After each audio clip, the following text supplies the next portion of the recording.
Today, I'm showing you how to fix Instagram automatically closing or crashing on your Android device. Let's get started. Force Stop Instagram.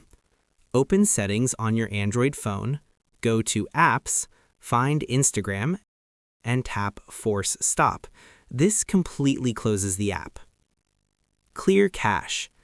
In the Instagram app settings, tap on Storage, then tap Clear Cache. This removes temporary files that may be causing crashes. Clear Data, optional. If clearing cache doesn't work, tap Clear Data or Clear Storage. Warning, this logs you out and resets app settings. Restart phone. Hold the power button and select Restart. This clears temporary memory issues. Update Instagram. Open Google Play Store, search for Instagram, and tap Update if available. Outdated versions often crash.